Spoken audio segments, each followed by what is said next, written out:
Hello, this is Nas. Let's go over a tricky problem in SAT exam as an example. So in SAT exams, sometimes you will come across a problem which will have a lot of words in there, right? A lot of words in there, but very less indication towards the substance. So I want to show you how to tackle those problems. But like I mentioned in my previous lecture, practice will make you better.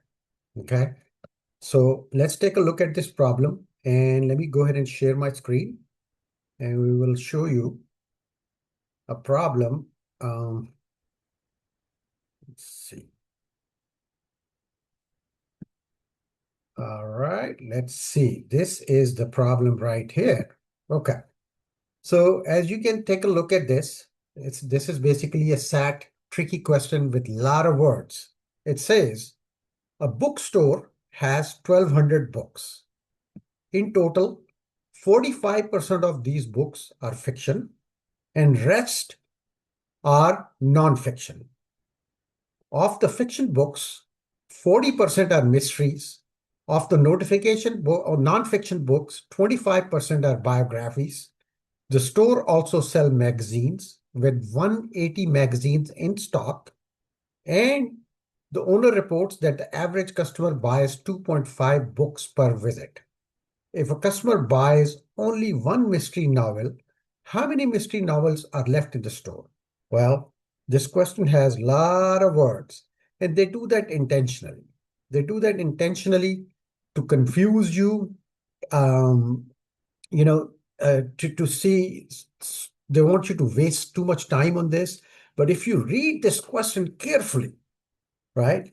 If you read this question carefully, what they're saying is that if a customer buys only one mystery novel, how many mystery novels are left in the store? Well, quickly, you've already read that mystery novels are 40% of 540. So first thing is fiction books are 45%, okay, of 1,200. So 45% of 1,200, it's 540. Right away, they're saying that 40% of the leftover 540 is the number of mystery novels you have, which is going to be 40% of 540, 216. Now, so left in store is 216. Customer buys one, so you're left with 215. So one thing you must, you know how to tackle these and ignore the irrelevant mentions in this question. In this particular case, everything else like non-fiction, biographies, magazines, average customer purchases, it's completely irrelevant. Hope you learned something from this. We will be in touch. I will be coming up with a lot of more lessons. I'm working on a website called on teachable.com, which basically you can basically view the lessons online as well as they have an app also. So stay tuned for that. A lot's coming up and we'll have fun. Take care of yourself. Bye-bye.